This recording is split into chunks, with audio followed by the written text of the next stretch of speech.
My dear child, I want you to stop for just a moment right now.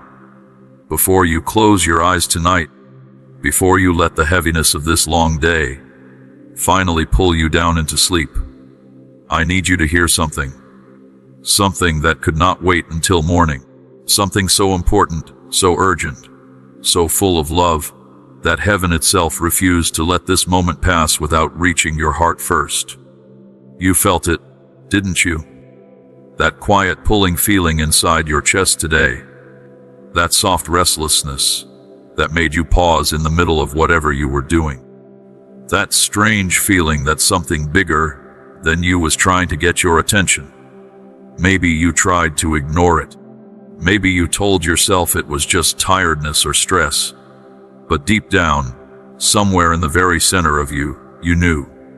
You knew this feeling was different. You knew something was calling you. And that something, my dear child, was me. I have been reaching out to you all day long, not with loud thunder crashing from the sky, not with a terrifying voice that shakes the walls. No, I came to you quietly, gently, the way a loving father tiptoes into a room where his child is sleeping, not to disturb, but to watch over, to protect, to be close. I whispered to you in the silence between your thoughts. I stirred something inside you when you sat still for even a second. I let a feeling of holy restlessness settle over you, not to make you anxious, not to punish you, but to wake you up, because I love you too much to let this day end without you hearing what I have been trying to say. And so here we are, right now, you and me, in this quiet space between the noise of the day and the rest of the night. This is not a random moment. This is not a coincidence. This is a divine appointment, carefully arranged, lovingly prepared, specifically for you. I need you to understand that everything that happened today, every twist and turn, every moment of confusion or tiredness or searching, it all led you right here, to this place where I could finally speak to your heart without any distractions. So please, do not rush past this. Do not let your eyes grow heavy before your heart has truly heard me. What I have to say to you tonight could change everything. I know your day was hard. I know you carried things today that were never meant for just two hands. I know you put on a brave face this morning and walked out into the world looking like everything was fine, while deep inside something was quietly cracking. I know about the pressure sitting on your chest when you think about your work, about whether you are doing enough, whether you are enough. I know about that knot of worry in your stomach when you sit down to look at your finances, and the numbers do not add up the way you hoped they would. I know about the tension in your home, the conversations that feel like walking on broken glass, the relationships that are strained and tired and confused. I know about the dream you quietly packed away in a box somewhere in your heart because life got too busy or too hard or too discouraging to keep carrying it. I see all of it, every single piece of it, and I am not looking away.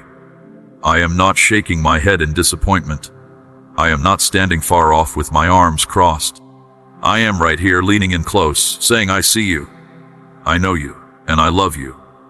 You have been so strong for so long. You have held things together for the people around you. You have been the rock, the anchor, the one who keeps going even when you feel like you are falling apart on the inside. And nobody really knows how much energy that takes. Nobody sees the effort it requires just to get through an ordinary Tuesday.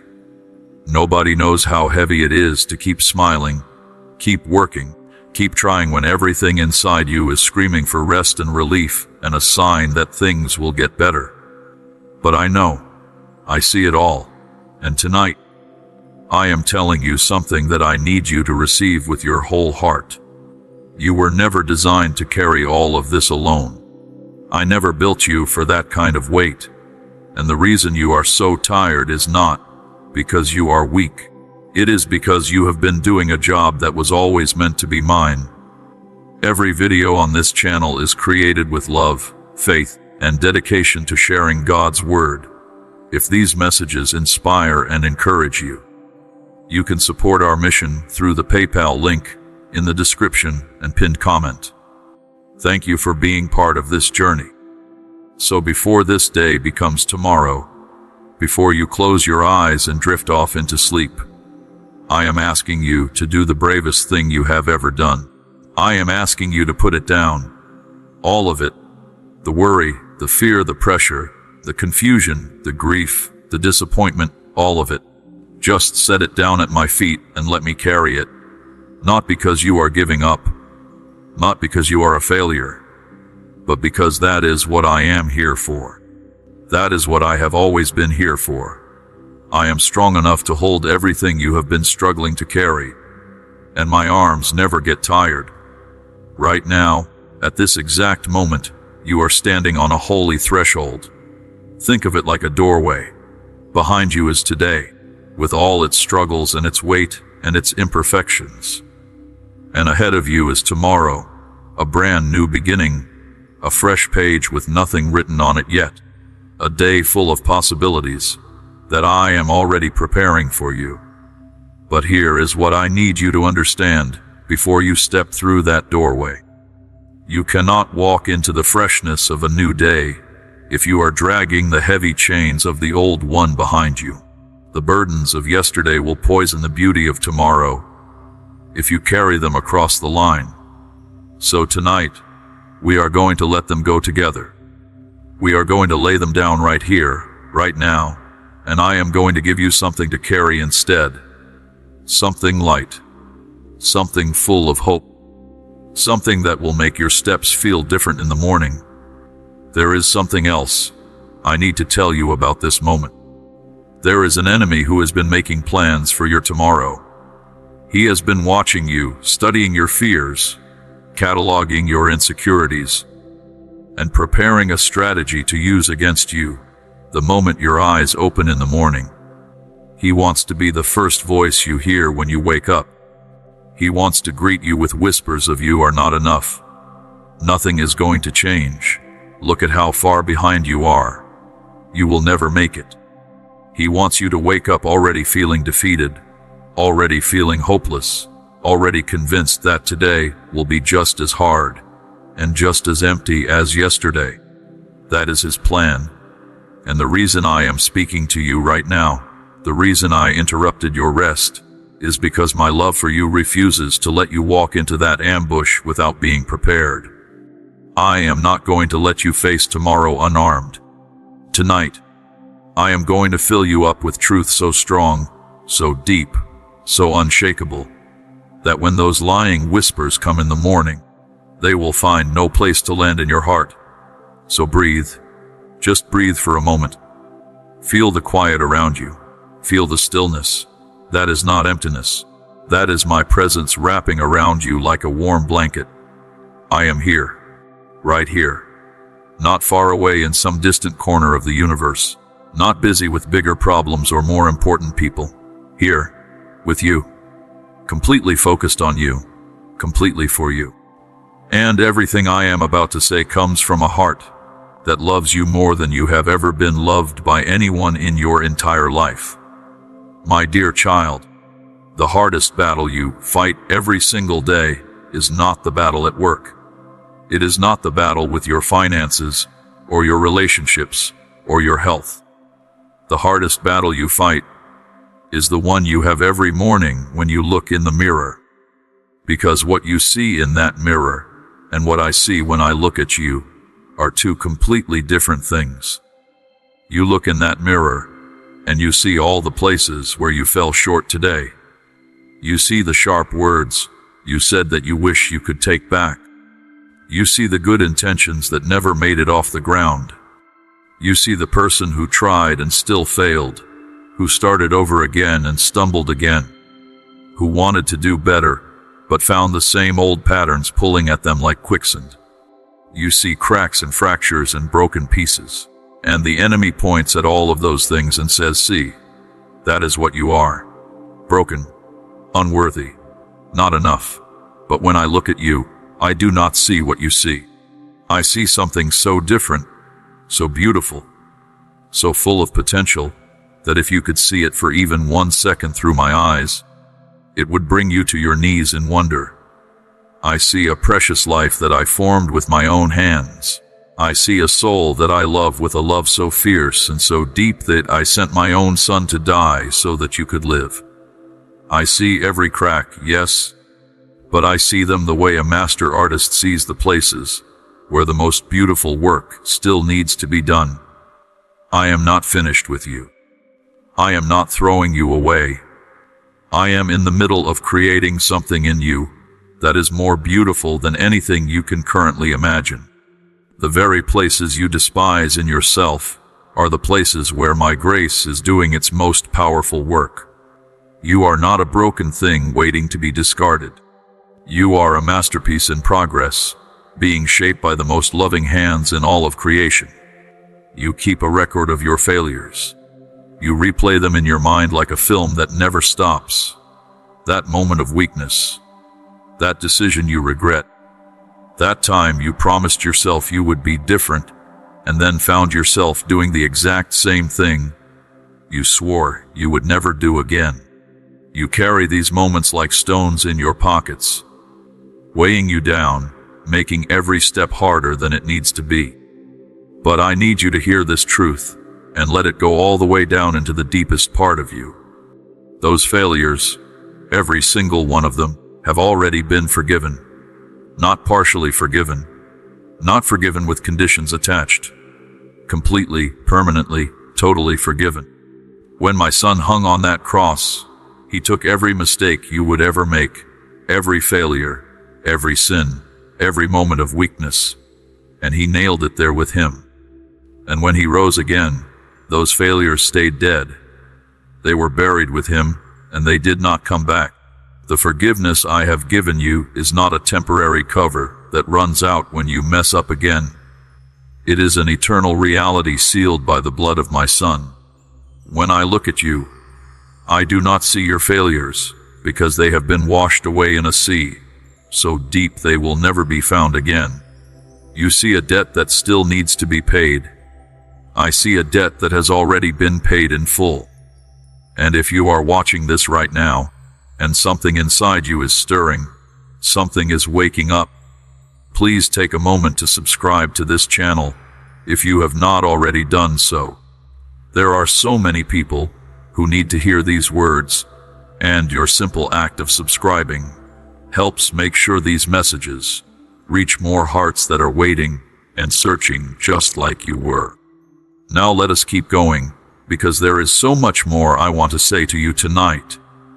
In your quietest moments, you feel invisible. You feel like just one more face in a crowd of billions. You go to work and you are just a name on a list. You scroll through the world and everyone else seems to be seen, to be celebrated, to matter. And a quiet voice inside you asks, does anyone really see me? Does it even matter that I am here? And I need to answer that question tonight with everything I have. Not only do I see you, but you are the one I would leave everything for. If every single other person in this world was safe and settled and at peace, and you alone were lost and hurting and wandering in the dark, I would come for you. I would leave the glory and the comfort of heaven, and I would come searching through the wilderness of your pain, calling your name until I found you. You are not an afterthought. You are not a background character in someone else's story. You are the one heaven watches over with fierce and jealous love. You are seen. You are known. You matter more than words can hold. I also want to speak to you about the path you are walking. You look at other people's lives, sometimes through a screen, sometimes in person, and your heart grows heavy with comparison. They seem to have it figured out. Their relationships look easier. Their success looks more obvious. Their faith looks stronger. Their joy looks more real. And you wonder why your path feels so different, why it wins through such hard terrain, why it seems to take so long, why others seem to be moving faster while you feel stuck. And I need to tell you something that will change the way you see your journey.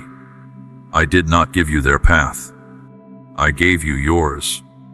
And your path has been designed with a precision and a love that their path could never offer you. Your struggles are not accidents. Your detours are not mistakes. Your hard seasons are not punishments. They are the specific curriculum I have chosen for your specific life, designed to grow the specific strength and faith and depth of character that your destiny requires. To compare your journey to anyone else's is to miss the masterpiece I am creating in you.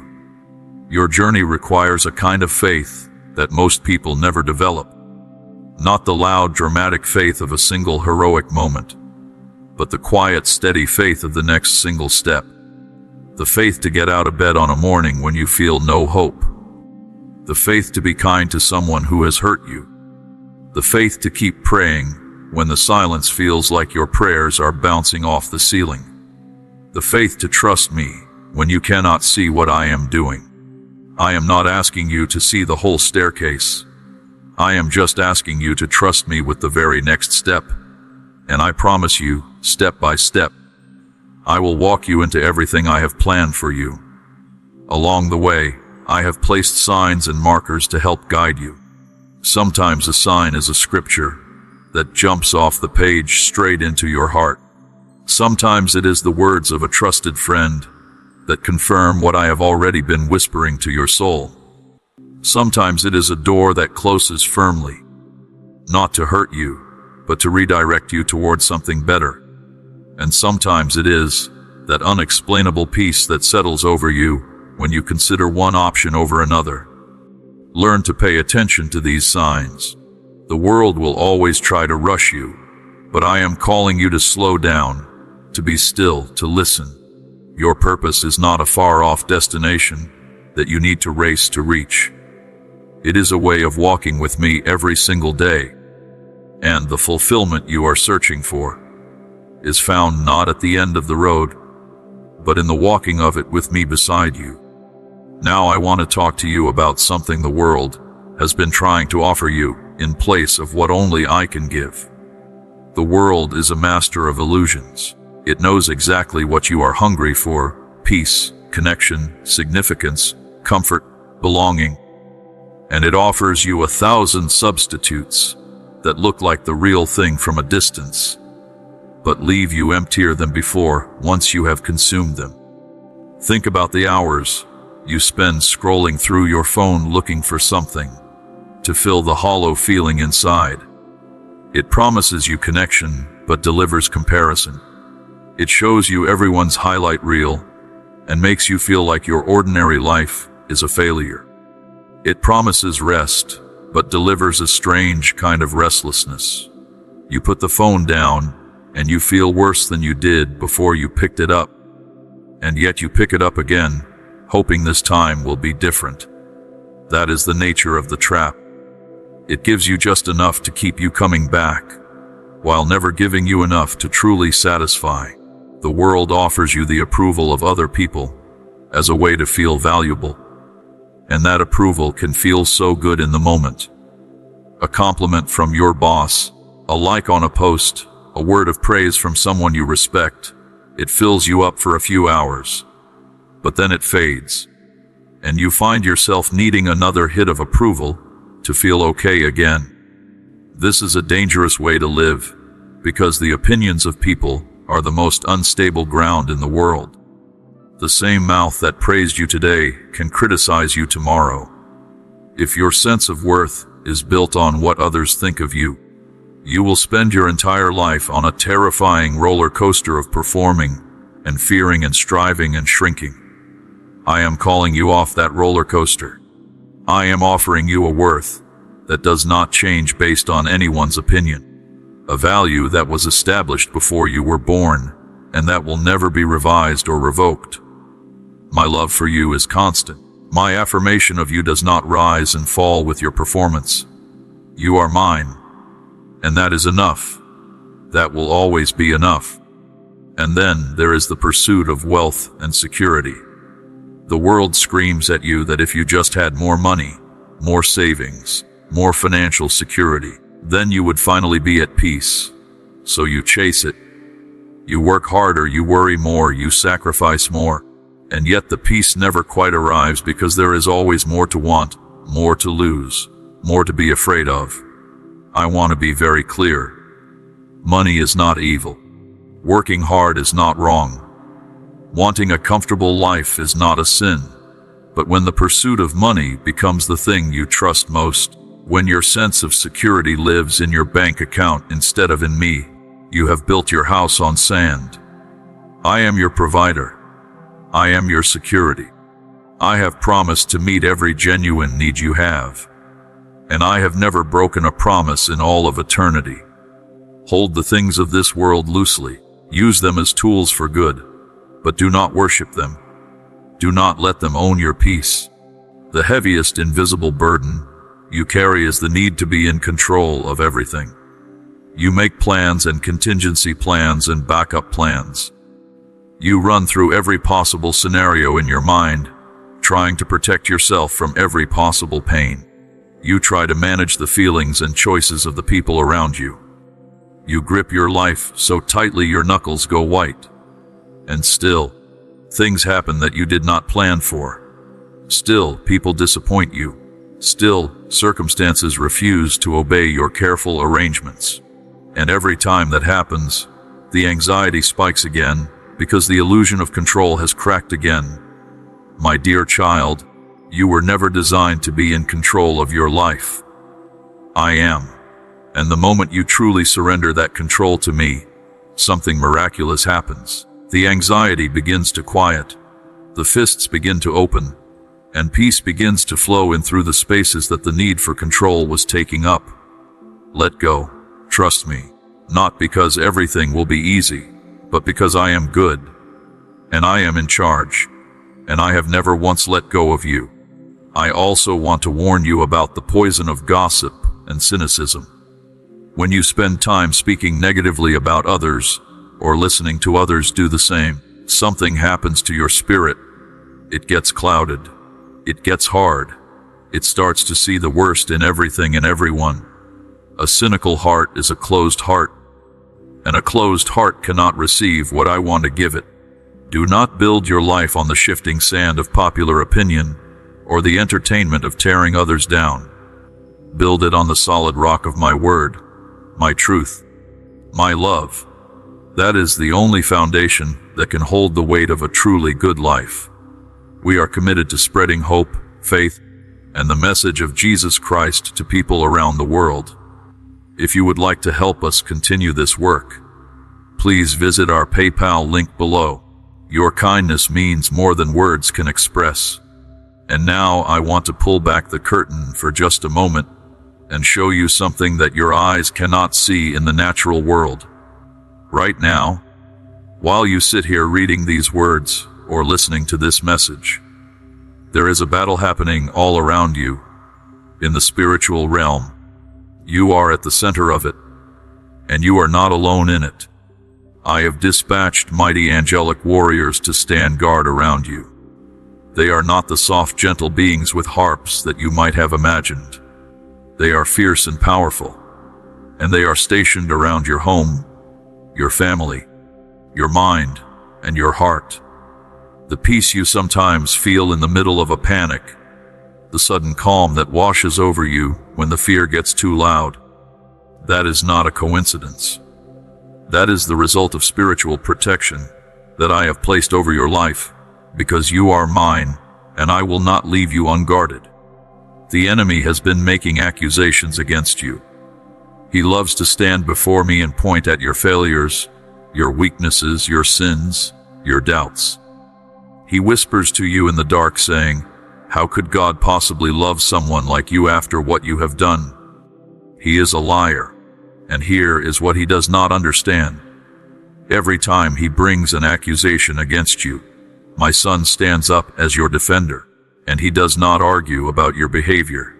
He simply shows his hands, his feet, the marks of what he endured for you. He presents the evidence that your debt has been paid, your case has been settled, and the charges against you have been permanently dismissed. You are not defined by what the enemy says about you. You are defined by what my Son did for you, and nothing can ever change that. I am also fighting for the people you love, the child whose heart seems to be hardening, the spouse or partner from whom you feel a growing distance, the parent or sibling who seems lost in their own darkness. You pray for them, and sometimes it feels like nothing is happening, like your prayers are going nowhere. But I need you to know that your prayers are activating things in the spiritual realm that you cannot see yet. I am working in the hearts of your loved ones. I am planting seeds of truth in ground that looks dry and hard right now. Seeds take time, but they are growing. Keep praying. Keep trusting. What looks like nothing is actually everything. Before we go further, I want to invite you again. If this message is reaching your heart, to share it with someone who needs to hear it tonight. And if you have not yet subscribed to this channel, please do it right now. Every time you subscribe, every time you share these messages, you are helping us reach another heart that is lying awake tonight just like you were, searching for a word of hope. You are part of this work, and that matters more than you know. Now let us talk about surrender. The world teaches you that strength means holding on tighter, fighting harder, never giving up, and in many ways persistence is beautiful and necessary. But in my kingdom, there is a different kind of strength that the world does not understand. It is the strength of letting go, of surrendering, of releasing your grip on your own plans and your own understanding and placing everything in my hands. Picture someone struggling in deep water. Their every instinct tells them to thrash and fight and claw their way to the surface. But in their panicked fighting, they exhaust themselves and they sink faster. True rescue only comes when they stop fighting, when they go still, when they trust the one who is reaching for them. That is what I am asking from you. Stop thrashing. Go still. Let me lift you. Surrender is not giving up. It is not passivity. It is the most powerful and trusting thing you can do. When you surrender your plans to me, you make room for my better plans to move in. You have your life mapped out. You have goals and timelines and expectations. And you bring them to me and you ask me to bless them. But your hands are clenched so tightly around your own agenda that there is no room for me to place something better in them. I see the whole picture of your life, from beginning to end, the way a master weaver sees the entire tapestry, while you can only see one thread at a time. The path you have chosen may be a good one, but the path I have chosen for you is perfect, and it might involve turns you never expected and lead you through places you never planned to go. But it leads you straight to the center of your purpose, your deepest peace, and your truest joy. Open your hands. Let me place in them something far better than what you have been holding on to. You also need to surrender your wounds, the ones that no one else can see, the deep places inside you where rejection lived, where betrayal cut, where failure left a mark that never quite healed. You have tried to manage these wounds on your own. You cover them up. You pretend they are not there. You find ways to numb the pain for a little while.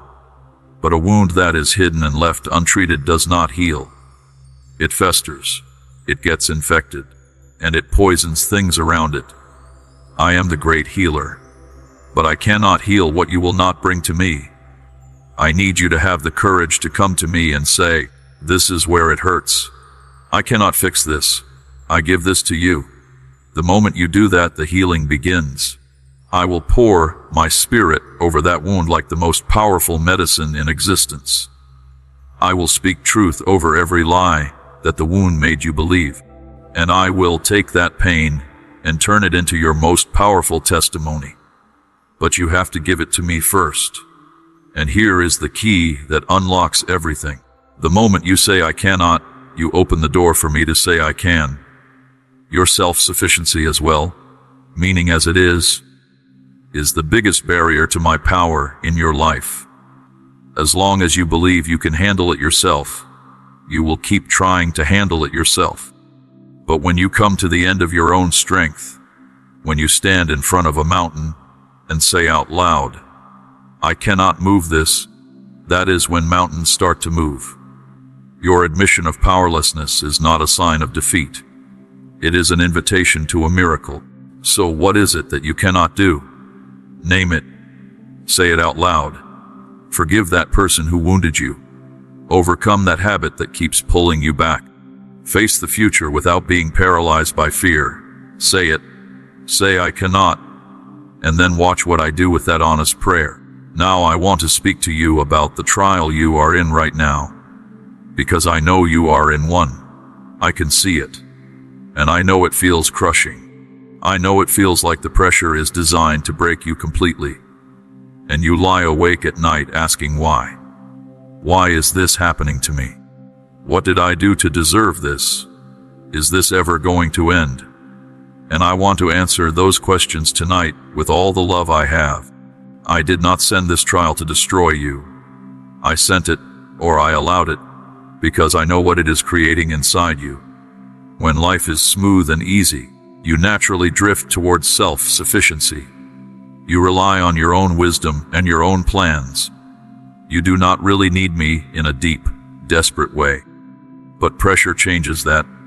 This difficulty is stripping away your dependence on yourself and driving you to your knees. And it is on your knees where you are closest to me. It is in the desperation of "I cannot do this anymore" that you finally open your hands wide enough to receive the strength that only I can give. I want you to gently shift the question you are asking. Instead of asking, "Why is this happening to me?" I want you to start asking, "What are you teaching me through this?" Because that question has an answer that will transform your pain into purpose. Maybe I am teaching you a patience you have never known before. Maybe I am developing in you a compassion for others who are hurting, so that when this season is over, you will have the capacity to truly sit with someone in their pain and be my comfort to them. Maybe I am showing you what it means to truly trust me, not just in theory, not just on a sunny day, but in the darkest middle of the hardest night. Do not waste this season by only focusing on the pain. Ask me what I am growing in you, and I promise I will show you. And I need you to know, with absolute certainty, that this pain has an expiration date. This season will end. I know it does not feel like it right now. I know the enemy has been whispering that this is just your life now, that nothing will ever really change, that hope is for other people. That is a lie. This is a season. It is like the hardest, coldest, darkest winter imaginable, but I am the Lord of the seasons, and spring is already on my calendar for you. There will come a day when you look back at this time, and you see clearly what I was doing in it. A day when the tears have dried, and the strength you gained here is carrying you through something you never thought you could handle. Hold on to what is permanent. My love for you never changes, never weakens, never expires. Everything else is temporary, but my love is your eternal anchor. And here is the most stunning truth about your enemy's role in this trial. He meant for this to destroy you. He saw what he thought was a weakness and he attacked it. He meant for this financial pressure to shatter your marriage. He meant for this illness or this fear to obliterate your faith. He meant for this rejection to turn you bitter and isolated and closed. But he is a fool. He does not understand my power to redeem anything. He does not realize that he is being used, against his own will, as a tool in my story of your redemption. The fire he thought would consume you, I am using to refine you. The trial he thought would write your ending, I am using to write your most powerful chapter. He thought he was leading you to a dead end, but I turned that dead end into a doorway. Watch what I do with this. Watch. Now let us talk about the people in your life. because nothing about your relationships is random or accidental. I am the God of divine appointments. That person you met recently, who said something that felt like it was the exact answer to a question you had been carrying around for months. That was not a coincidence. That was me. That unexpected kindness from someone who had no reason to be kind to you.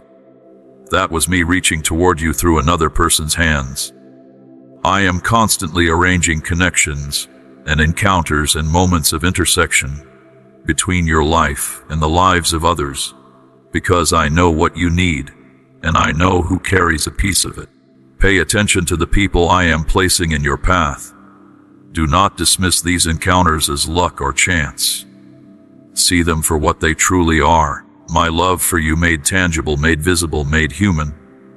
At the same time, you may be feeling a distance growing between you and certain people who have been in your life for a long time. Conversations that used to flow easily now feel forced. A connection that was once warm now feels strained. And you are trying to hold on, to make it work, to keep things the way they were. But I need you to trust me in this process too. Not every relationship is meant to go the distance of your entire life. Some people are assigned to a season, to a chapter, to a specific purpose in your journey. And when that purpose is fulfilled, when that chapter ends, holding on too tightly to what was actually holds you back from what is next. Letting go is not abandonment. It is not cruelty. It is not failure. It is obedience. It is trusting me to prune the garden of your relationships so that the right things can grow. Learn to pay attention to how you feel after you spend time with the people in your life. Do you leave their presence feeling more hopeful, more faith-filled, more like yourself? Or do you consistently leave feeling drained, more anxious, more doubtful, more likely to slip back into the patterns you have been trying to leave behind? Your spirit knows the difference between people who add to your life and people who quietly drain it. I am not calling you to isolation. I am calling you to intention. Be wise and gentle about who gets the most access to your heart and your time. And remember this always. You are also someone else's answer to prayer. As I place people in your life to help you, I am calling you to be a vessel of my love to others.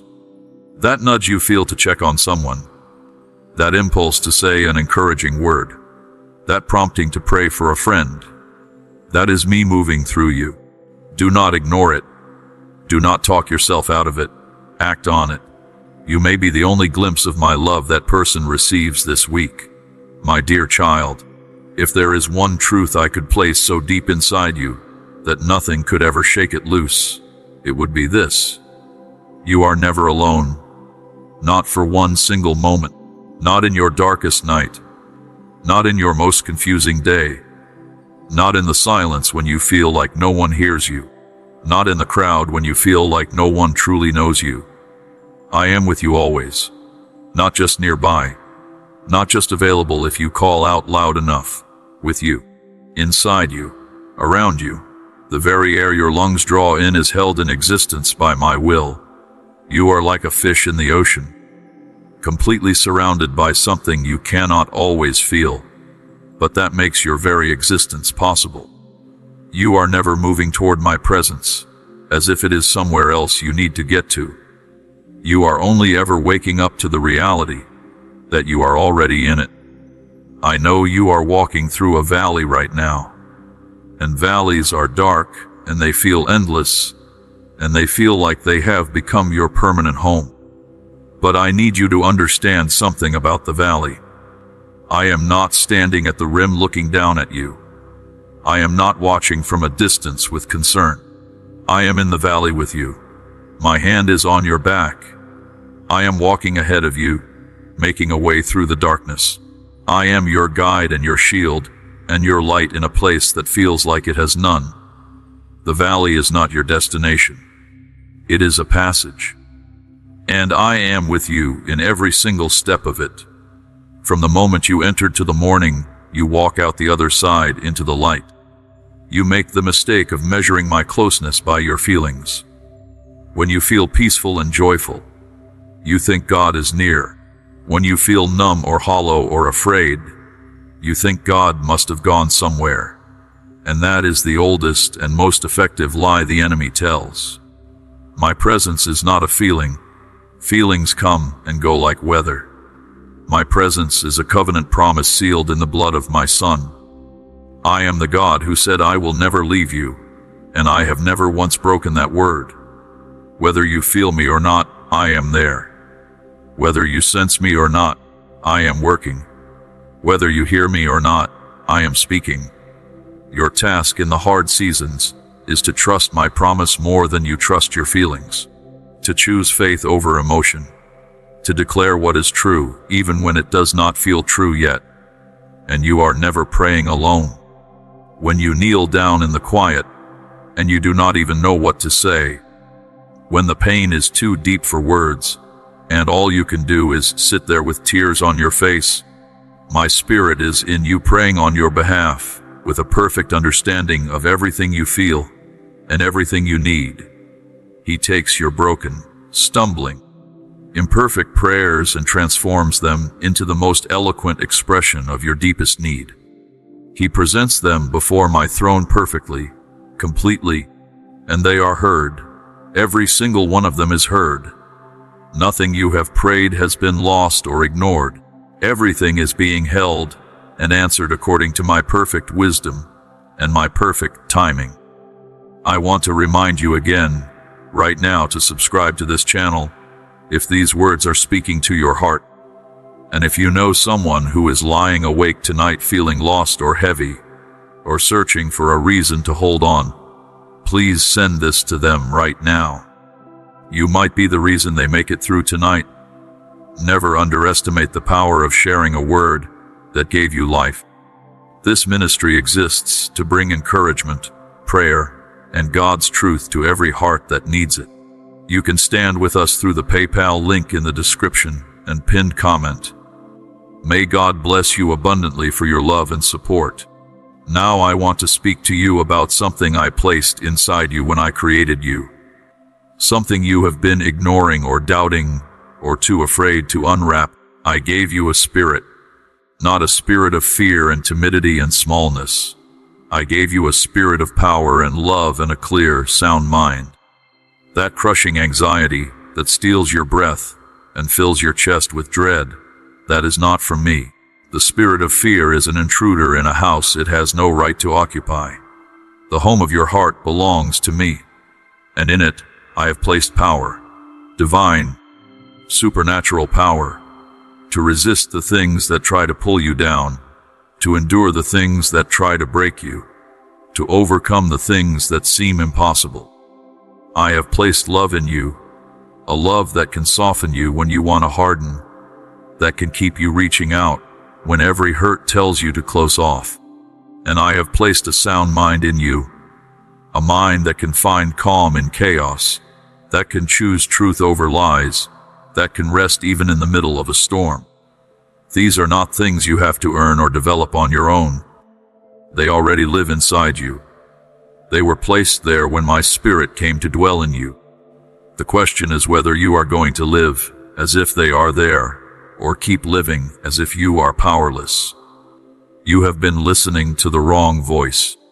You have been agreeing with the voice that says you are too weak, too flawed, too small, too broken to be used for anything meaningful. That voice is a liar. I need you to start listening to me instead. Those gentle nudges you have been feeling and dismissing as just your imagination. The thought to pray for someone that comes out of nowhere. The check in your spirit before you make a decision that something is off. The pull toward generosity, even when your bank account makes you want to hold on. The impulse to speak a word of encouragement to someone who looks like they are struggling. Those are not random thoughts. Those are me.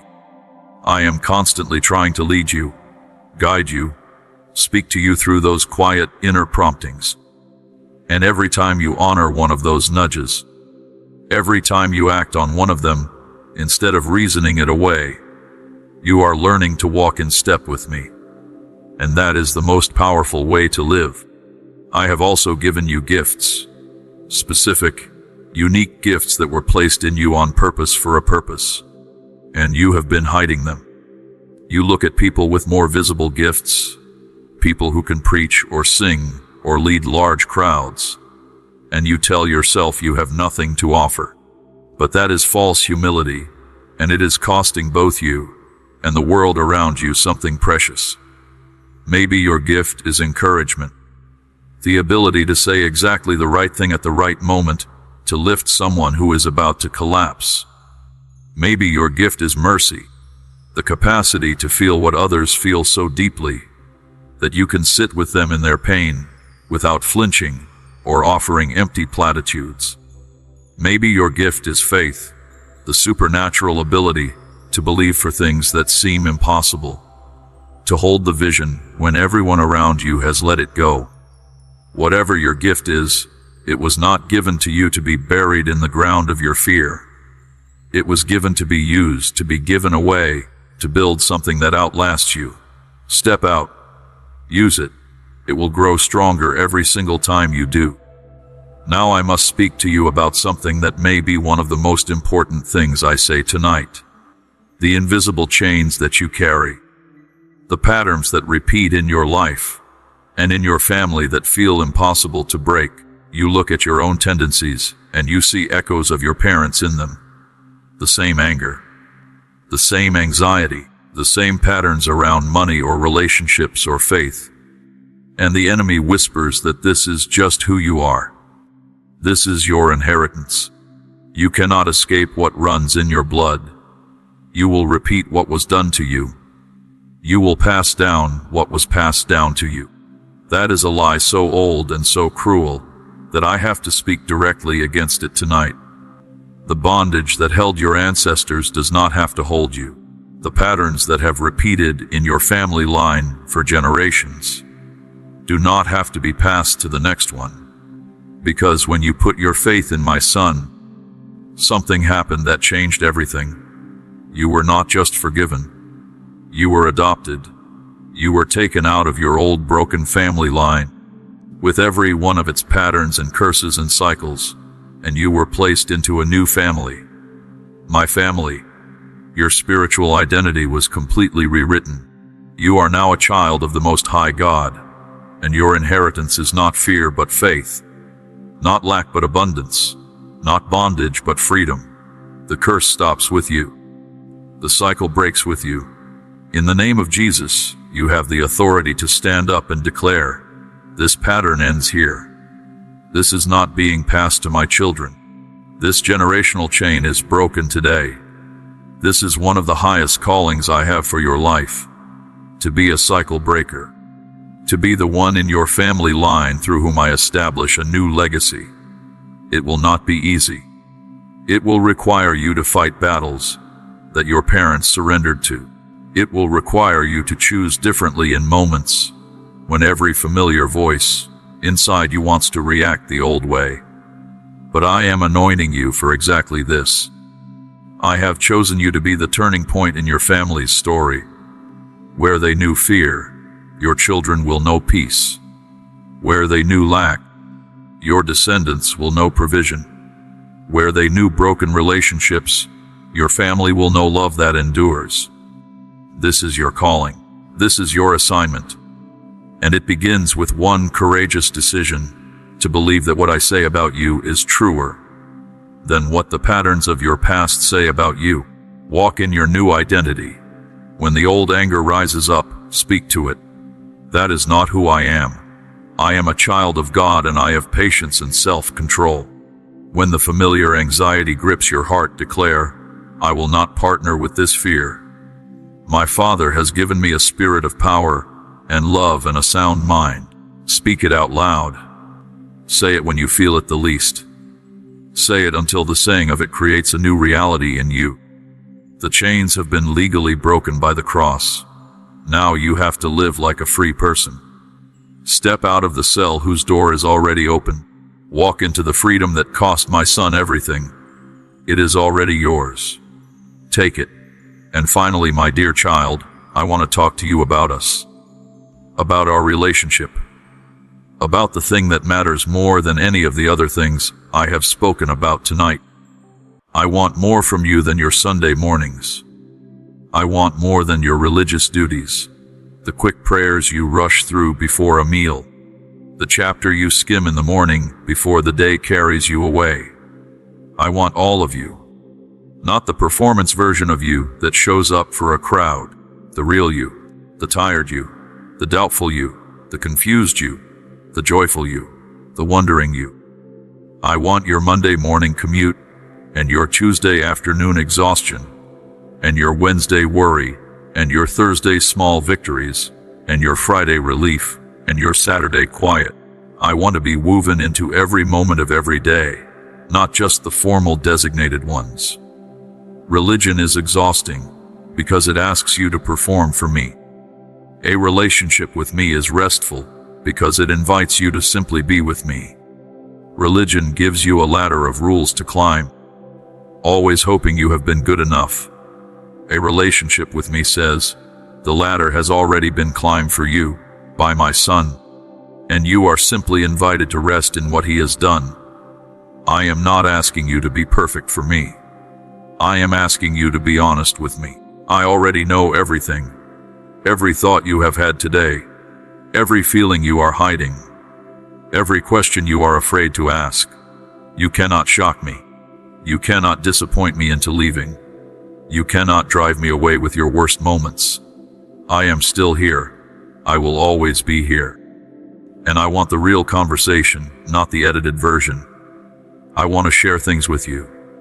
Secrets about my heart, about my plans, about things I am doing in your life and in the world that I do not reveal to everyone.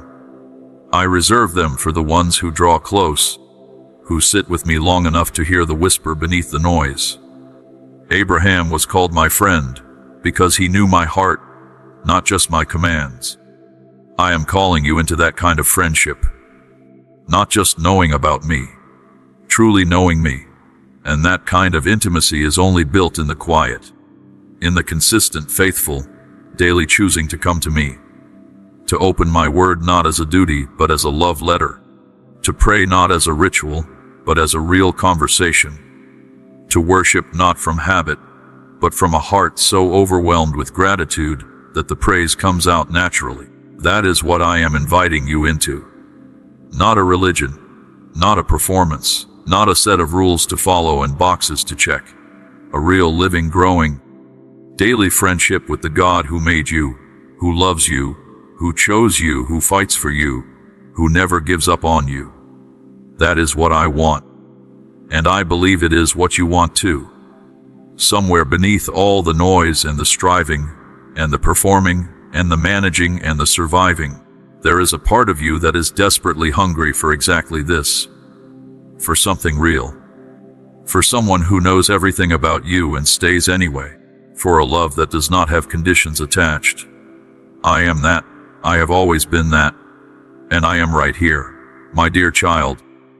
There is something I want you to know before this day takes another breath forward.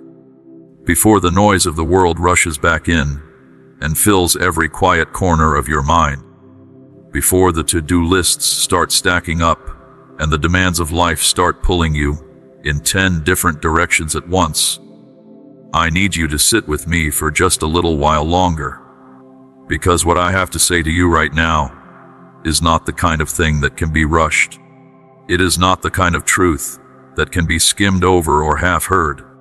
It needs to go all the way down, deep into the places inside you that have been untouched for far too long. So take a breath. Let your shoulders drop. Let your jaw unclench. Let the tension in your body remember that it does not always have to be there. And just be here with me. Just for this moment. Just for now. I want to begin by telling you something that I know the world has not told you nearly enough. Something that the people around you may have failed to say. Not because they do not care, but because life moves so fast that the most important things are often the ones that never get said out loud. So I am saying it now, clearly, directly, without any conditions attached. You are enough. Not when you achieve more. Not when you fix the broken parts of yourself. Not when you become the person you think you are supposed to be someday in the future. Right now. As you are. Carrying everything you are carrying. Struggling with everything you are struggling with. You are enough. I did not make a mistake when I made you. I did not create you, and then realize I had gotten something wrong. I formed you with intention, with purpose, with love so detailed and so specific that every single thing about you, including the parts you are most ashamed of, was known to me before you took your first breath. And I chose to make you anyway. I chose to breathe life into you anyway. Because you were always part of the plan. But I know that truth can feel very far away on certain days. I know that there are mornings when you wake up, and the first feeling that greets you before you have even opened your eyes fully is a quiet, familiar heaviness. A sense that the day ahead is going to require more from you than you have available. A feeling that somewhere along the way you fell behind, and you have been trying to catch up ever since. I know that feeling. I see it on you. And I want to speak directly into the middle of it, not around it, not past it, but right into the center of where it lies. That heaviness is not the truth about you. It is a lie that has been visiting you so consistently, and for so long, that it has started to feel like a resident. But a frequent visitor is not the same thing as a permanent truth. And today, I am evicting it. You have been living beneath what I designed you for. Not because you are not trying. You are trying so hard. Anyone who truly saw the effort you pour into every single day would be amazed by your endurance. The problem is not a lack of effort. The problem is that you have been trying to build something magnificent, using only what you can carry in your own two hands, while I have been standing right beside you with everything else you need, waiting for you to look up and ask. You have been treating your life like a solo project when I created it to be a collaboration. And I am not asking you to try harder. I am asking you to try differently. I am asking you to let me in, fully. Not just into the Sunday morning version of your life. Not just into the crisis moments when you have run out of options. Into all of it. The ordinary Tuesday. The quiet Wednesday afternoon. The moment in the car when you are alone with your thoughts, and the weight of everything you are carrying settles onto your chest. That moment belongs to me too. Every moment belongs to me. And I want them all.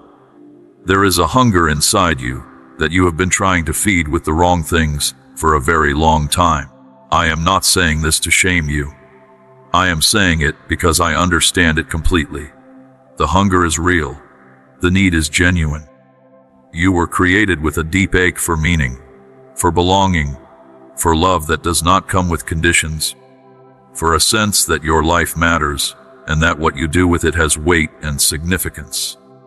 That ache was put there by me. It was not an accident or a flaw in your design. I placed it in you on purpose because I knew that one day it would lead you back to me, the only one who can truly satisfy it. But along the way, you have been trying to fill it with things that look like they should work. The approval of people whose opinions change like the weather. The accomplishment of goals that leave you feeling emptier than before once you reach them. The distraction of noise and entertainment and business that fills every silence, so you do not have to sit with the ache. None of these things are wicked in themselves, but none of them are what you are hungry for. And the fact that you keep coming back looking for more is not a sign of weakness. It is a sign that you have not yet found the one thing that actually satisfies. Let me be that thing. Let me be the place you come to first, not last. I want to talk to you now about your mind, because I know what it is like in there. I know the constant movement of it, the way it never fully stops, the way it picks up a worry and turns it over and over, examining it from every angle, as if thinking about something hard enough could somehow resolve it. I know the 2 a.m. thoughts that arrive uninvited and refuse to leave. The replaying of past conversations.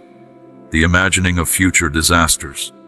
The mental rehearsal of every possible way something could go wrong. You have been living in your mind the way a person paces in a small room, back and forth, wearing a groove into the floor. And I need to tell you something about that room. The door is not locked. You can walk out of it. And I am standing on the other side, waiting to walk somewhere far more spacious with you. The anxiety you carry is not a character flaw. It is not evidence that your faith is broken or that you are spiritually deficient. Anxiety is what happens when a finite mind tries to carry an infinite weight. When a human heart tries to solve problems that only a God can solve. When a person who was made for peace keeps trying to find it in the most turbulent places. I understand why it has settled in you the way it has. Life has not always been gentle with you. There have been moments when things that you trusted fell apart, when people you loved let you down, when the ground beneath you shifted unexpectedly and you realized that very little in this world is as stable as it looks, and your mind, trying to protect you, decided that the solution was to be constantly prepared, to never be caught off guard again, to think through every possible scenario so that nothing could surprise you. Your anxiety is actually your mind trying to love you. It is just doing it in the most exhausting way possible. And I am offering a different way.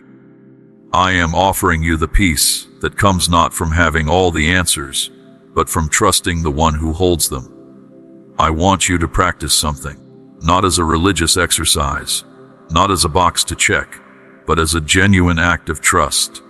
When the worry comes, and I know it will come, I want you to try something different from what you usually do. Instead of following the thought down into the spiral, instead of picking it up and turning it over and over until it has consumed the entire evening, I want you to bring it to me. Out loud if you can. In the quiet of your own heart if that is where you are. Just say, I cannot carry this. Take it. And then, and this is the hard part, leave it with me. Do not pick it back up 5 minutes later. Do not keep checking to see if I am handling it correctly. Trust me with it. Because I am more than capable of carrying everything that you have been exhausting yourself trying to hold. And when you put it down, I want you to notice what happens in the space where the worry used to be. Something else moves in. Something quieter. Something that does not make sense given your circumstances, but is there anyway. That is my peace, and it is available to you every single time you choose to trust me instead of trying to solve it yourself. Every video is created with prayer, time, and dedication to reach those who may be searching for encouragement and faith. By supporting this ministry through PayPal, you help keep this mission growing and touching more lives each day. God bless you abundantly. And now, dear friend, if this message is opening something in your heart today, if these words are reaching a place inside you that has been waiting to hear them, I want to pause for a moment and invite you to subscribe to this channel, if you have not already done so. Every single person who subscribes helps these messages travel further, reach more hearts, touch more lives that are carrying exactly what you were carrying when you first pressed play. You never know who is one video away from a breakthrough. You could be the reason they find it. So please take 1 second, press that subscribe button, and become part of something that is reaching people in the darkest corners of their nights. Now let us keep going. There is something I want to address that I know has been sitting between us for a while now. A conversation we have never quite had directly. And it is about your past. Not because I want to revisit the pain of it. Not because I think you need to go back and relive what has already been lived. but because your past is currently doing something to your present that I need to address. It is lying to you. It is taking the events and the wounds and the failures and the disappointments of what has already happened, and it is using them to make predictions about what is still to come. It is telling you that, because certain things went wrong before, they will go wrong again. Because you were hurt before, you will be hurt again. Because you failed before, you will fail again. Because someone left before, everyone will eventually leave. That is not wisdom. That is not discernment. That is trauma talking. And I need you to know the difference. Your past is a place that happened. It is not a prophecy about what will happen. I am not bound by the patterns of your history. I am the God who does new things, who makes ways in wilderness, who puts water in deserts, who takes the dead things and breathes life back into them. I am the God of the resurrection, and that means I specialize in bringing back to life the very things that looked like they were finished. The dream you buried because it got too hard. The relationship you wrote off because it got too broken. The version of yourself you stopped believing in because you fell too many times. I am not done with any of it, and I need you to stop agreeing with the verdict that your past has pronounced over your future. Your past is behind you.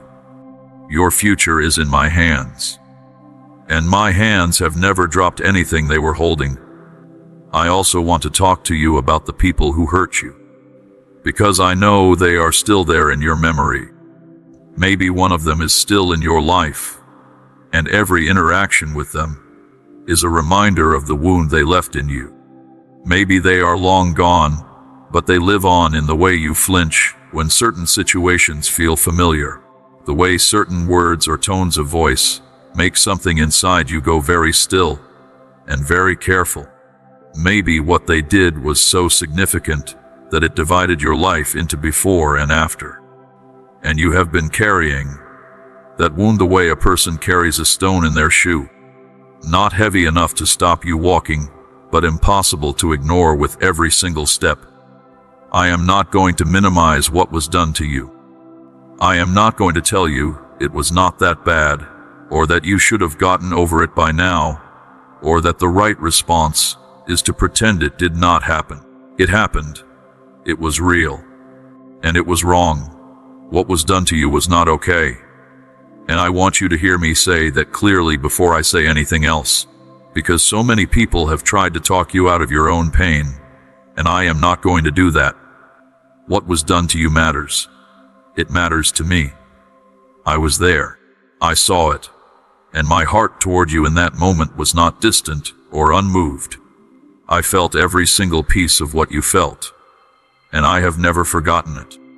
But I need to tell you something about unforgiveness, because I love you too much to let you keep carrying it. Holding on to unforgiveness is not protecting you from the person who hurt you. They are not feeling the weight of what you are holding. They may not even know you are still carrying it. The only person bearing the cost of your unforgiveness is you. It is like drinking poison and waiting for the other person to get sick. And I am not asking you to forgive because what they did was acceptable. I am asking you to forgive because you deserve to be free. Forgiveness is not a gift you give to the person who hurt you. It is a gift you give to yourself. It is the decision to stop letting what they did continue to have power over your present and your future. It is the choice to take back the keys to your own heart, and I will help you do it. You do not have to manufacture the feeling of forgiveness. You just have to be willing. Come to me and say, I am willing to forgive, even though I do not feel it yet, and I will do the rest. I will work in you over time, until the wound heals from the inside out, and the chains that unforgiveness put around you fall away for good. Now I want to speak to you about something that touches every single area of your life, something that sits beneath everything else like a foundation, and that is the question of identity. Who are you? Not what do you do, or what have you achieved, Or what role do you play in other people's lives? Who are you? At the core, in the quiet, when everything else is stripped away. Because I think if I asked you that question right now, you might pause for a long time before you answered. And what you eventually said might be a collection of the roles you play, or the ways people have described you, or the labels that life has attached to you over the years. Some of those labels were given to you with love, and some of them were given to you carelessly, or cruelly, or by people who were so lost in their own pain that they passed it on to you, because they did not know what else to do with it. And somewhere along the way, you started believing that those labels were the truth about you. But here is what I need you to understand. The labels that other people put on you are not authoritative. The opinions people form about you are not the final word on what you are worth or who you are meant to be. Even your own assessment of yourself, as sincere as it is incomplete. Because you can only see yourself from the inside of your own story. You cannot see what I see. You cannot see the full arc of what I am building in you, the magnificent whole of which you can currently only see one small and confusing piece. I am the only one whose definition of you is complete, accurate, and entirely free of distortion. And my definition of you says this: you are my child. You are chosen. You are loved with an everlasting love. You are called and gifted and purposed. You are not an accident. You are not a mistake. You are not a disappointment. You are not what happened to you. You are not what you did in your worst moment. You are mine, and I have never once been ashamed of you. There is a voice that speaks against this truth every single day. It is clever, and it knows your weak points, and it knows exactly which words will land hardest. It knows what you are most afraid of hearing about yourself, and it uses that knowledge to chip away at your sense of worth, your confidence, your sense of being loved, your ability to believe that anything good is still possible for you. This voice is the enemy, and one of the most important things you can do for your spiritual life is to learn to recognize when it is speaking and refuse to agree with it. Not every thought that appears in your mind is your thought. Some of them are planted there. And the way to know the difference is simple. Does this thought align with what I say about you? Does it build you up or tear you down? Does it lead you toward me or away from me? Does it increase your faith or strangle it? Any voice that demeans you, diminishes you, condemns you, or tells you that you are beyond my reach is a liar. And you have the authority, in my name, to tell it to be quiet. Before we go further into everything I want to share with you today, I want to pause and ask you something. If you are finding life in these words, if something in you is waking up as you listen, please consider sharing this with someone in your life who needs to hear it right now. You know who they are. There is a face that just appeared in your mind. Someone who is going through something hard. Someone who has been quiet lately in a way that worries you. Someone who smiled when you last saw them but whose eyes told a different story. Send this to them, not tomorrow, right now, because you do not know what someone is fighting behind closed doors. And a single message, a single video, a single moment of feeling seen and loved and not alone can be the thing that changes everything for a person who is right at the edge. Be that for someone today. And if you have not yet subscribed to this channel, please do so now. These messages are made to reach the people who need them most, and every subscriber is part of that mission. Now let us talk about courage, because I think courage has been misrepresented to you for most of your life. You have been taught that courage looks like having no fear, that the brave person is the one who walks into the hard thing without trembling, that if you feel afraid, you must not be courageous. And because you feel afraid so often, because the fear is so loud and so persistent, You have concluded that you must not be a courageous person. That bravery is something other people have, and you were somehow not given. I need to dismantle that lie completely. Courage is not the absence of fear. Courage is the decision to move forward in spite of fear. Courage is feeling every bit of the trembling and choosing to take the next step anyway. Courage is not being certain that everything will work out. It is trusting me enough to move when you cannot see the full path. And by that definition, you have been one of the most courageous people I know. Every day that you chose to keep going when everything in you wanted to stop. Every morning you got out of bed when the bed felt like the only safe place. Every time you chose love when the easier thing would have been to close off. Every time you chose faith when the evidence for it felt thin. That was courage. Real courage. The kind that I honor and celebrate. And I need you to bring that courage to the next thing I am calling you to do. Because there is a next thing. There is always a next thing. And it is probably the thing that has been sitting at the back of your mind, not quite forgotten, but carefully not thought about too directly. The thing that feels too big or too risky, or too unlike the person you currently believe yourself to be. The dream that still has a little pulse to it even after everything. The calling that comes back, no matter how many times you try to set it down. The thing that makes you feel simultaneously most alive and most terrified. That thing is not a coincidence. I put it there. And it has not left, because it is not supposed to leave.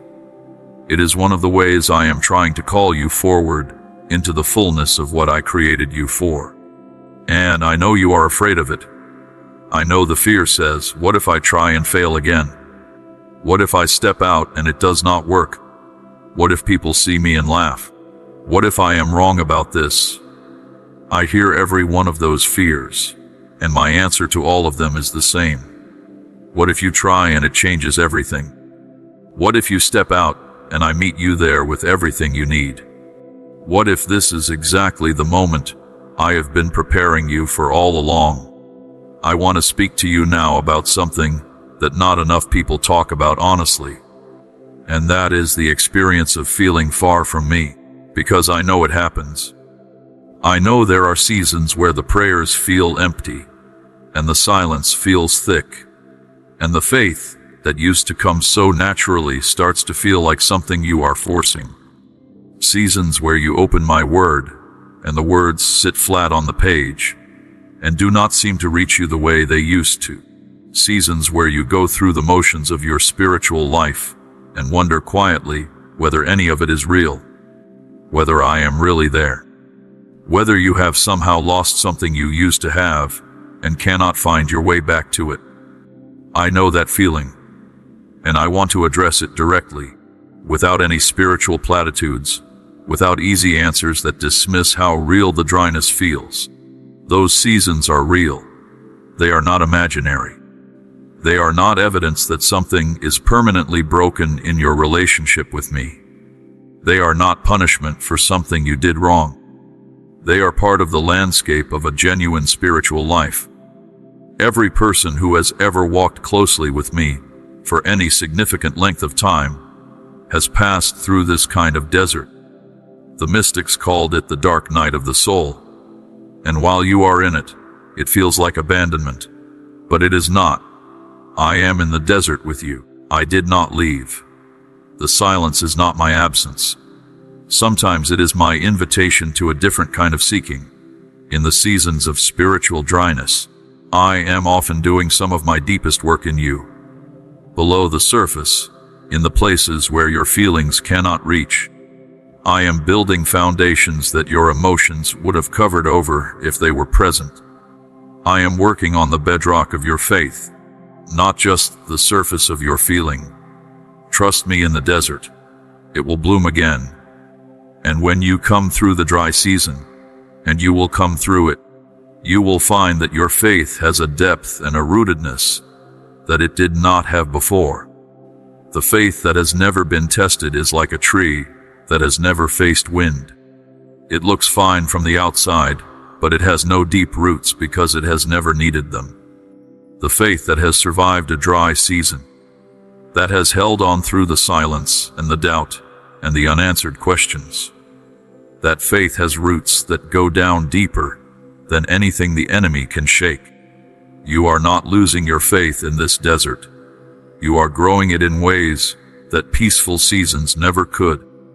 A single act of kindness can help God's message reach someone who needs hope today. If you feel blessed by this channel, you can stand with us through the PayPal link in the description and pinned comment. Thank you for helping us spread God's love one soul at a time. I also want to speak to you about your body, because so much of your spiritual struggle is connected to the physical vessel you live in, and I do not want to ignore that. You are not just a soul. You are a soul living in a body, and your body carries things that your mind may not have fully processed. Grief lives in the body. Trauma lives in the body. Chronic stress leaves marks in the body.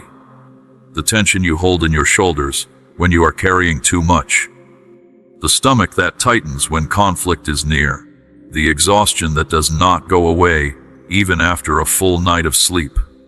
These are not just physical symptoms. They are your body telling you a story about what you have been carrying and for how long. And I made your body. I designed it. It is not a prison that traps your soul. It is a sacred vessel that I chose for you.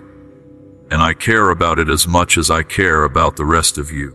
Take care of your body, not from a place of vanity or self-obsession, but from a place of gratitude and stewardship. Rest when you need to rest, not because you have earned it by being productive enough, but because your body is a gift, and rest is part of how you honor that gift. Feed it with things that give it life. Move it in ways that remind you it is alive. And be gentle with it when it is not performing perfectly. Your body has been through a lot. It deserves compassion, not just criticism. And when your body feels weak or ill or worn out, come to me with it. Lay it before me. I am the healer of bodies as much as I am the healer of souls. Nothing in you is outside of my care. Nothing in you is too small for my attention.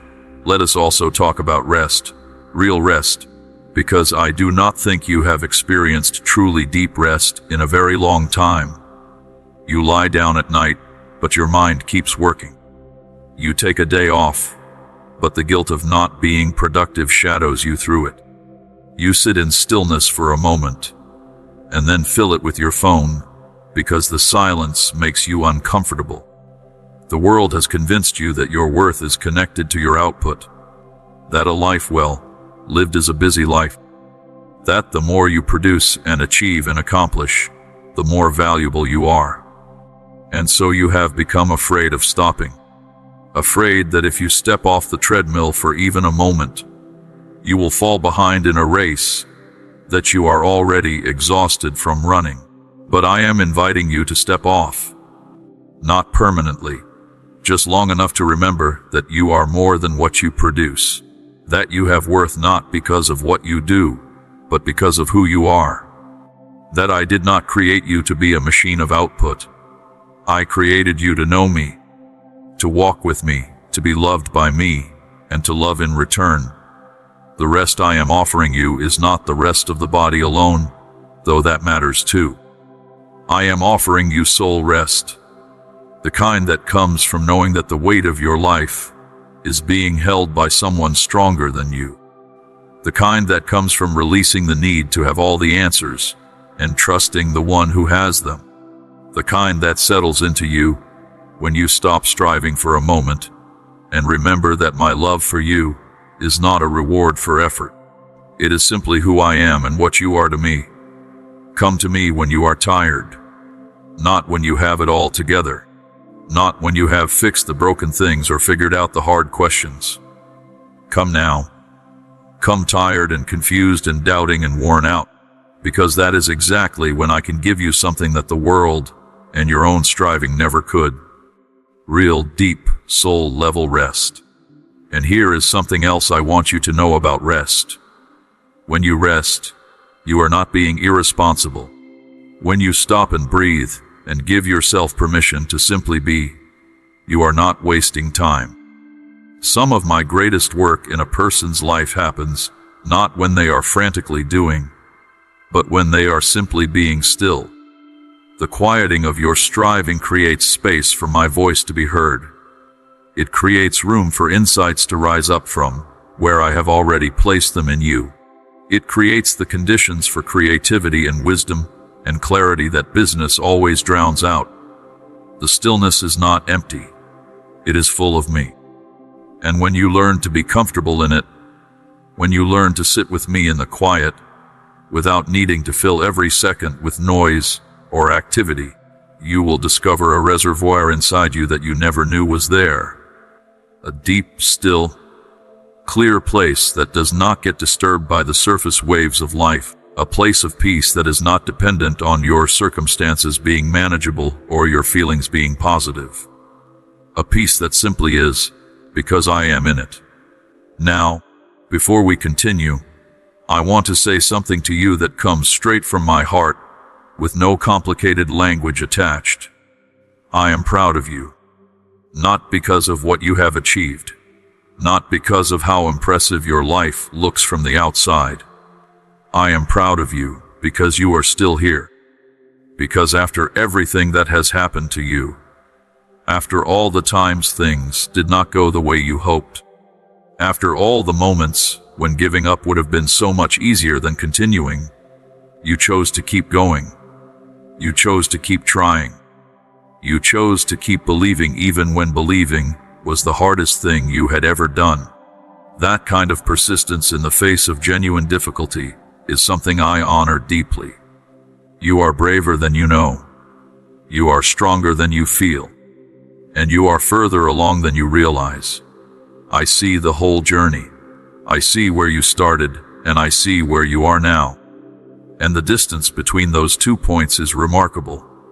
Do not look at how far you still have to go. Look at how far you have already come. And know that every single step of it, including the ones that felt like mistakes, was part of a journey I have been walking with you every single moment of the way. I want to talk to you now about generosity, because there is something I have been trying to teach you about it for a long time, and I am not sure it has fully landed yet. You think of generosity as something you do with what you have left over. You take care of all your needs, and then you look at what remains, and you decide whether there is enough to give. And so generosity becomes something that only happens in the good seasons, when there is surplus. But I want to introduce you to a different kind of generosity. The generosity that comes not from surplus but from trust. The kind where you look at what you have and what you need, and you give anyway.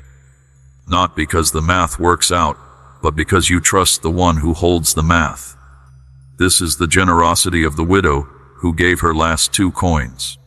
This is the generosity of the small boy who offered his 5 loaves and 2 fish, and watched me feed thousands with it. These were not people who gave from their overflow. They gave from their almost nothing. And I honored that giving in ways that multiplied beyond anything they could have calculated. I am not asking you to be reckless with what you have been given. I am asking you to hold it loosely enough that when I prompt you to give, you give without strangling the prompting with calculations. Because generosity is not just about the person who receives. It is about what it does in the giver. Every time you choose to give from a place of trust rather than a place of surplus, something in you shifts. A grip loosens. A fear weakens. A piece of the lie that says your security comes from what you hold on to loses a little of its power. Generosity is an act of faith. It is a declaration that you trust me as your provider more than you trust the amount in your account. And I reward that kind of faith every single time. Now I also want to speak to you about the gift of other people, because one of the greatest things I have given you is the capacity for connection and relationship. And I know that relationships have been one of the places where you have experienced some of your deepest pain. People have let you down in ways that still hurt when you press on them. And that pain has made you cautious, maybe even closed. There is a part of you that has decided it is safer to need people less, to keep people at a certain distance where they can warm you without having the power to burn you. And I understand that. I understand the logic of it completely. But I need to tell you that the life I designed for you cannot be fully lived from behind walls. You were not made for isolated self-sufficiency. You were made for community, for belonging, for the kind of love that is only possible when two people are genuinely known to each other. Not the surface version of knowing, but the real kind, where someone has seen your worst moments and your most broken parts, and they stayed anyway. That kind of love is one of the greatest gifts I give to human beings. And you are not too damaged to receive it. You are not too complicated to be known. You are not too much for the right people. But you will have to take the risk of letting people in again. Not everyone and not all at once. But someone. The right someone. The one I have been positioning in your life for exactly this purpose. Let me also say this about forgiveness in relationships. Forgiving someone does not always mean restoring the relationship to what it was before. Sometimes forgiveness is something that happens in your heart between you and me, with no change in the external relationship at all. Some people need to be forgiven and kept at a distance. Some people need to be forgiven and released from your life completely. Forgiveness is about your freedom. It is not a requirement to return to a place or a dynamic that was genuinely harmful to you. I am wise about who should be in your life and in what capacity, and I will guide you in that if you ask me. But the forgiveness piece, that is always necessary, not for them, for you. Now, my precious child, I want to spend some time talking to you about hope, because I think hope is something you have been rationing very carefully. You have learned through a series of disappointments to keep your hope small and manageable so that when things do not go as you wanted, the crash is not too devastating. You have learned to not want too much, to not expect too much, to not dream too big, because big dreams and big expectations have led to big pain. And so you have built a carefully managed life where hope is kept in a small and controlled space. Safe, manageable, and quietly suffocating. I made you for more than a carefully managed life. I made you for abundance. Not the world's version of abundance, which is about accumulation and status and visible success. My version of abundance is about fullness of life. A life that overflows with meaning and purpose and genuine connection, and the deep satisfaction of knowing that you are walking in the thing you were made for. I made you for that, and the small, managed, safe version of hope that you have been living with cannot get you there. It is time to let your hope expand, not recklessly, not naively, but with the kind of bold faith, anchored hope that says, I do not know exactly how this is going to work out, but I trust the one who does. And I trust that his plans for me are good. His plans are to prosper me, not to harm me, to give me a future, to give me hope. That is not a slogan. It is a promise. And every promise I have ever made has been kept. I want to tell you about something that is coming. Not something specific that I am revealing in the way of a prophecy, but something general and true and important. There is a season ahead of you that is going to require everything you have learned in the hard seasons behind you. The patience you developed when the waiting was unbearable. The faith you built when the silence was loudest. The strength you found when you thought you had nothing left. The surrender you learned when control failed you completely. All of it is going to matter. All of it has been preparation. The hard things you went through were not wasted. They were curriculum, and you are more prepared for what is ahead than you currently realize. Do not be afraid of what is coming. Yes, there will be challenges. There always are. Life in this world has never been without them, and it will not suddenly become so.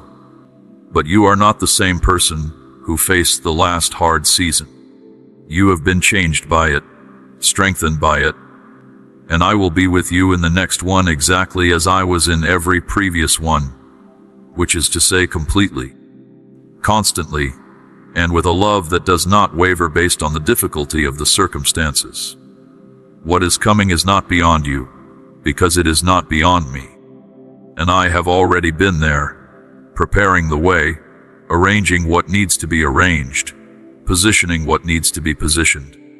By the time you arrive at the next challenge, I will have already been there working on your behalf.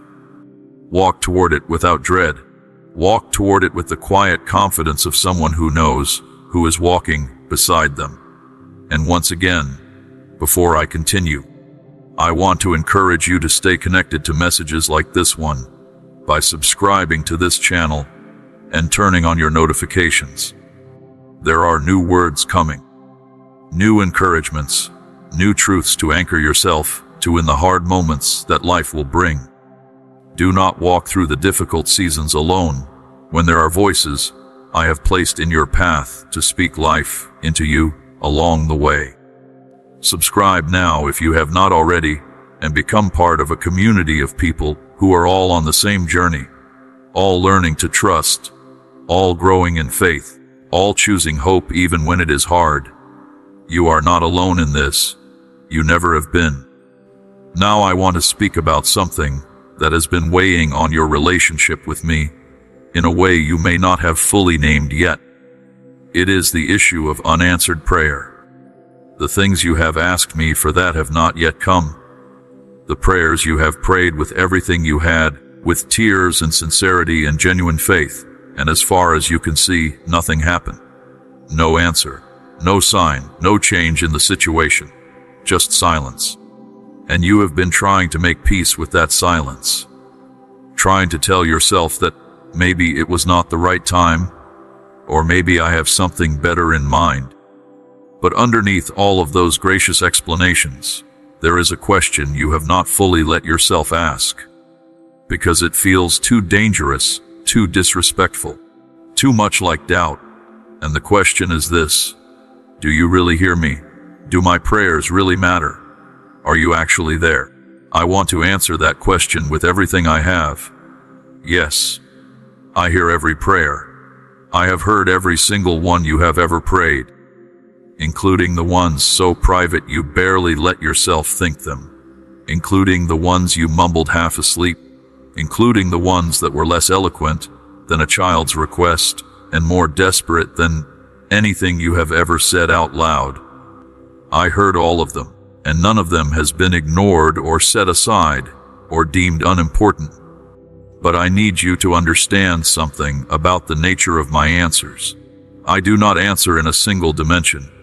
You ask, and you are looking for one particular outcome. The specific thing you asked for in the specific way you imagined it arriving. But I am working in every dimension of your life simultaneously. I am not just answering the surface of your prayer. I am answering the depths of it. I am answering not just what you asked for, but what you actually need, which is sometimes a very different thing. And sometimes the most loving answer I can give is not the thing you asked for, but something that requires the waiting itself as part of the preparation. The prayer that has not yet been answered in the way you hoped is not evidence that I do not hear you. It is evidence that I am working on something more complex, more complete, and more beautiful than you have been able to see from where you are standing. Trust the waiting. Trust the silence. It is not empty. It is full of my activity on your behalf. And the answer, when it comes, will be so clearly and perfectly fitted to who you are and what you need that you will understand why it took exactly as long as it did. I want to also address something about worship, because I think you have a misunderstanding about it that has made your worship feel like a performance rather than a reality. You think worship is something you do in a certain place, at a certain time with certain music playing. And when those conditions are not present, you feel like you are not really worshiping. But worship is not a place or a time, or a style of music. Worship is an orientation of the heart. It is the act of turning your attention toward me and acknowledging who I am. It can happen in a cathedral. It can also happen in a traffic jam. It can happen when a song comes on that makes your heart swell with gratitude.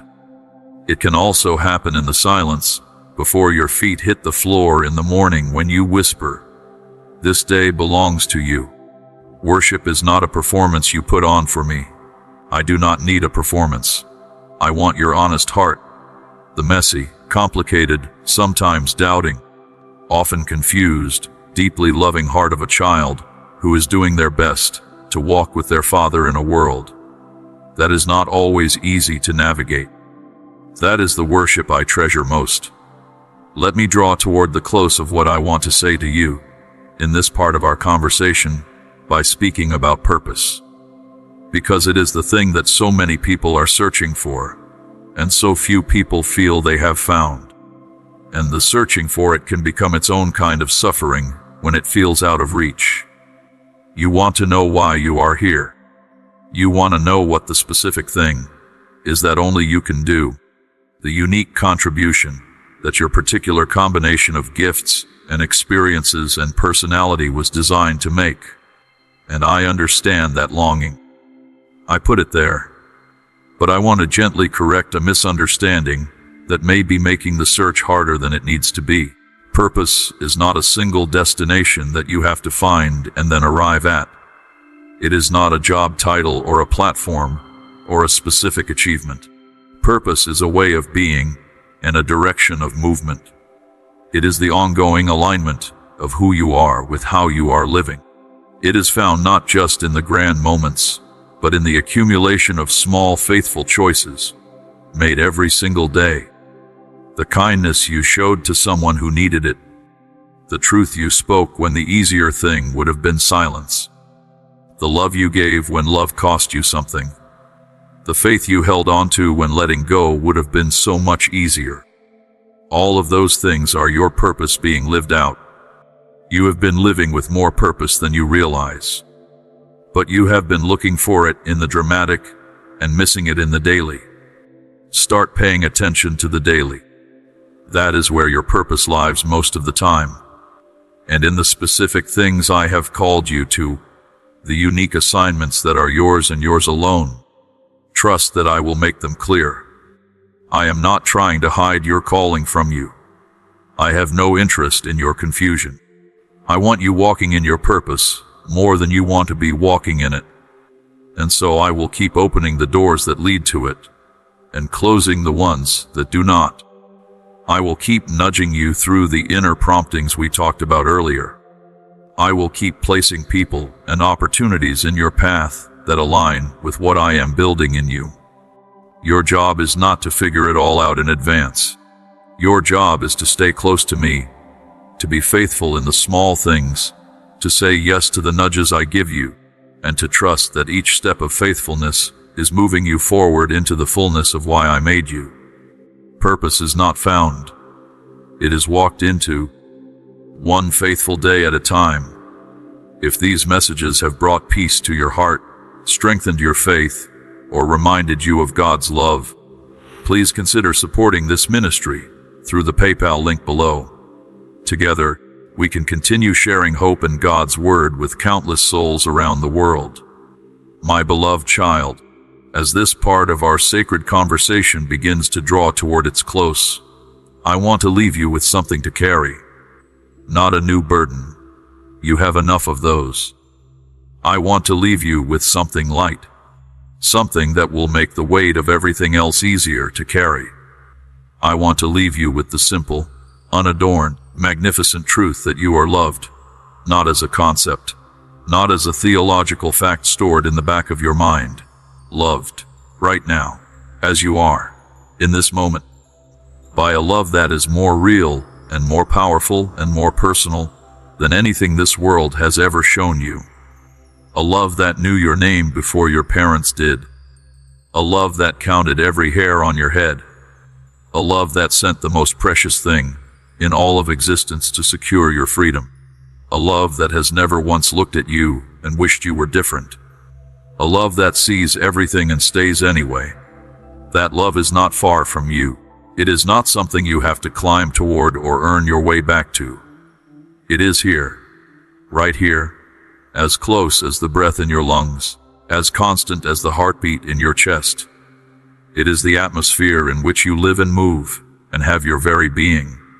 Receive it today, not partially, not with the part of you that still thinks it has to earn it. With all of you, the broken parts and the whole parts, the confident parts and the terrified parts, the parts that are doing well and the parts that are barely holding on. Bring all of it and let my love cover all of it, because that is exactly what it is here to do, and that is exactly what it will always do, now and through every single thing that is still to come. My precious child, as we arrive at the end of this conversation, I want you to know that nothing we have spoken about today was accidental. Every word was chosen. Every truth was placed here with you specifically in mind. You did not stumble onto this message. You were led here by the same gentle hand that has been guiding you through every season of your life, even the ones where you could not feel it leading. You are not forgotten. You are not invisible. You are not too much or too little or too broken or too late. You are a beloved child of the Most High, held in hands that never tire, loved with a love that never ends, called to a purpose that was written before time began. Carry that with you. Let it change the way you walk into tomorrow. Let it change the way you speak to yourself in the quiet. Let it change the way you see the people around you and the circumstances you are navigating. You are not alone in any of it. You never have been, and you never will be. Go now in that peace, in that love, in that truth, and know that I am with you every single step of the way. Now, my beloved child, let me bring this sacred conversation to a close. You came into this moment carrying a weight that was never meant for your shoulders alone, and I have spoken to your heart tonight because I refuse to let you carry it any further without knowing the truth. You are seen. You are known. You are loved with a love that has no ceiling and no floor and no edges. A love that existed before you were born and will outlast every trial you will ever face. You are not forgotten. You are not too broken. You are not too far gone. You are not too late. You are mine, and I am not finished with you yet, not even close. The morning that is coming, the new day waiting just on the other side of this night, is not just another day. It is a new beginning I have been preparing for you. Go into it knowing that you are armored with truth, that you are guarded by warriors you cannot see, that you are advocated for by a Savior who has silenced every accusation against you, that you are carried by a Father whose strength has no limit and whose love has no end. When the whispers come in the morning, and they will come, you will already know what to say to them.